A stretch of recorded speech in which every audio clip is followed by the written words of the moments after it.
Olá, pessoal, tudo bem? Tudo bom? Meu nome é Isabela, essa daqui é minha mãe Elma, maravilhosa, e vai fazer 36 anos de casamento final desse mês. 23/6.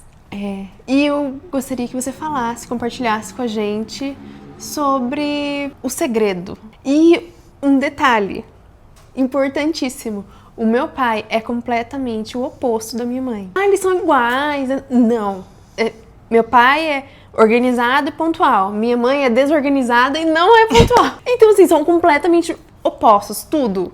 E funcionam muito bem juntos. Então, qual o segredo? Compartilhe isso conosco. Eu vou deixar um princípio que eu trouxe para o meu casamento desde que eu me casei.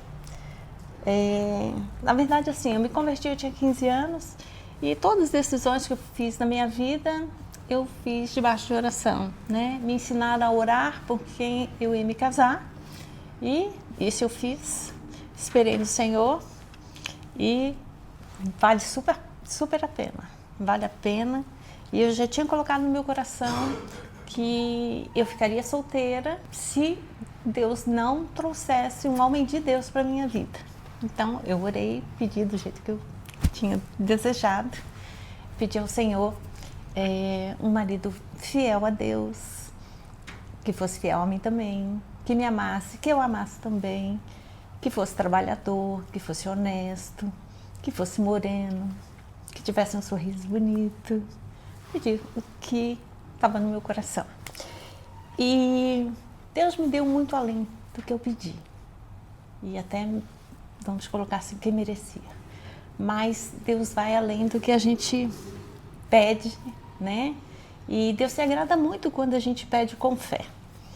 E Deus me presenteou meu marido, eu tinha 20 anos, ele também. E um princípio que eu trouxe para o casamento desde que eu me casei, eu aprendi isso aqui.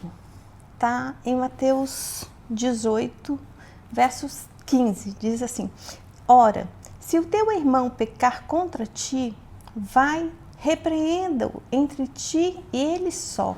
Se te ouvir, ganhaste o teu irmão. Esse é um princípio que eu tenho desde que eu li esse versículo, entendi, e eu trouxe no meu coração para não ter nenhuma coisa no meu coração em relação a qualquer pessoa. Porque às vezes a pessoa faz alguma coisa, mas não tem nem noção que aquilo que está fazendo está te magoando, está te chateando, te aborrecendo, ou se a pessoa usou uma palavra que você não gostou. Isso serve tanto para o casamento como para qualquer outro tipo de relacionamento. Isso é muito importante. Então, se a pessoa falar alguma coisa e você não gostar, você precisa voltar para essa pessoa, não com ira, com nervoso, nada, com muita calma. Por isso que a primeira coisa que eu faço é perdoar. Então, quando a pessoa faz alguma coisa ou fala alguma coisa que eu não gosto, então o primeiro sentimento que todo mundo tem é de ira. Então, primeira coisa, libera o perdão.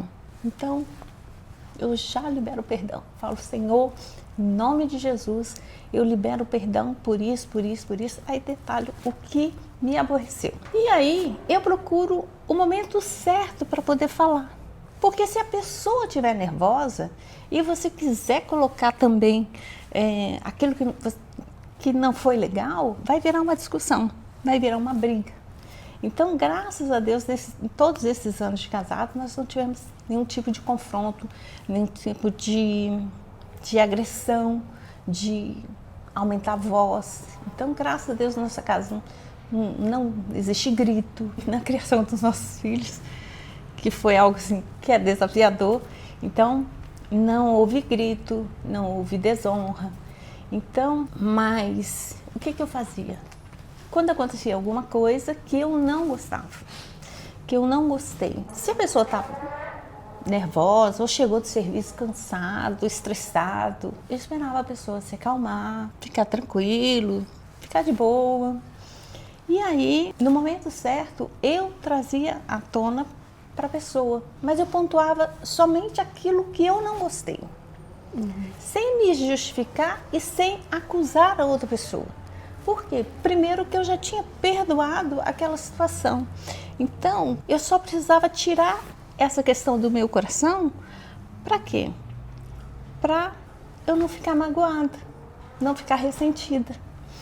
Então, quando a pessoa faz alguma coisa que eu não gosto, eu chego primeiro, eu libero perdão e na primeira oportunidade que eu posso, eu vou e converso com a pessoa e falo: olha, eu não gostei, ou você não percebeu que eu passei pano e você entrou, você não percebeu que sujou, eu acabei de limpar. Aí a pessoa, o que a pessoa vai fazer? Oh, me perdoa, eu vou prestar atenção acerca disso. Então, e se a pessoa voltar a fazer a mesma coisa? A mesma coisa, perdoa de novo e com todo amor e carinho eu reporto. E muitas vezes eu prefiro até, se é alguma coisa assim, questão de limpeza, coisa de deixou uma coisa fora do lugar, eu prefiro pegar, colocar no lugar, limpar de novo, do que ficar reclamando, ficar... Vai, você não fez isso, tira a toalha daqui, coloca ela lá, você não fez isso. Nossa, que ambiente horrível, né?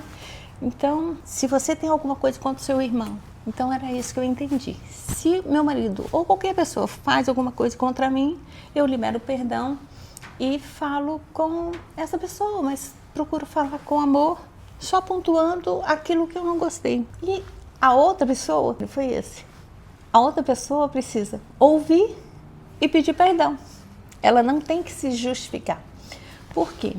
Quando a pessoa se justifica, ela não muda, ela não presta atenção naquilo que você está falando.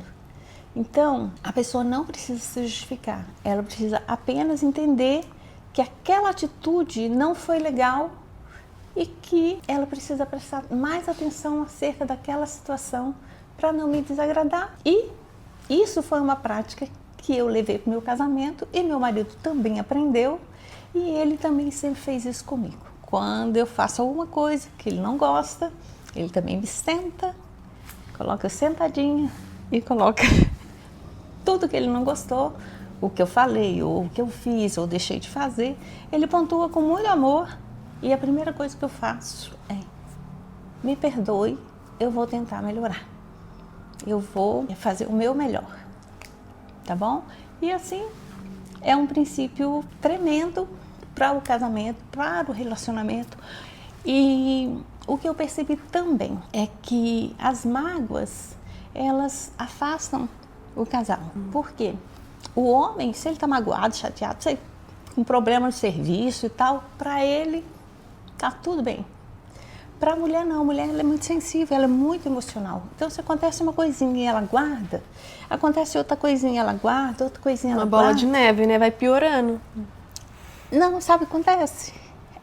Aí quando o marido vem procurá-la, ela não quer ter um relacionamento com ele. Por quê? Como é que ela vai se entregar a uma pessoa que ela está chateada, que ela está magoada, que ela está ressentida? Então é onde vai quebrando os relacionamentos por causa de pequenas coisas. Então as pessoas não se divorciam por grandes coisas. Na verdade, é uma somatória, é um pouquinho de cada dia, é uma coisinha aqui, uma coisinha ali. É a bola de neve. Juntou um pouquinho, quando você vê, construiu um castelo de pura amargura, rancor, ressentimento, sendo que se você fosse tirando ali aos pouquinhos o que está acontecendo, o que incomodou, não fica nada. Não tem como construir algo ruim nisso, no relacionamento. Exatamente, e tudo fica muito bom, entendeu? Então, hoje, eu tenho um relacionamento de namoro, sabe? Eu curto o meu marido como eu curti desde quando eu conheci, quando a gente namorava, e desde os primeiros anos de casada. Então, a nossa vida continua feliz, alegre, e a gente continua, sabe, em todos os aspectos, super bem e crescendo cada dia. Eu não sou perfeita, ele também não é. Tem coisas ainda que eu preciso mudar, ele também precisa, e glória a Deus, e vamos prosseguindo. Então, mas com amor, com jeito, com sabedoria para falar Eu acho que esse é um dos segredos mais importantes, saber falar, sabe?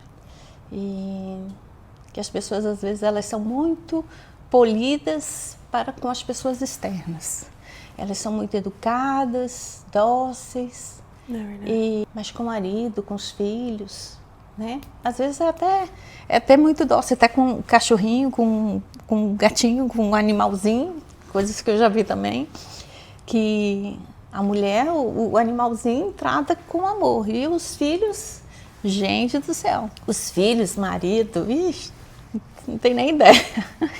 São muitos anos. E ao contrário que meus pais conseguiram fazer, eles criaram um ambiente de paz, de amor. Eu sou privilegiada, porque eu até vejo histórias assim, mas foi muito diferente do que eu vivia. Eu tive uma infância maravilhosa, com muito amor, com muita paciência para tudo, sabe? Então, assim, eu errava, mas com esse mesmo amor que ela tem em falar com meu pai, ela também tinha de falar comigo, com meu irmão, quando a gente errava, sentava, conversava, nos orientava segundo a palavra de Deus e conseguiu criar uma família maravilhosa. Para a glória de Deus. Parabéns. Obrigada. Obrigada por compartilhar com a gente. Amém.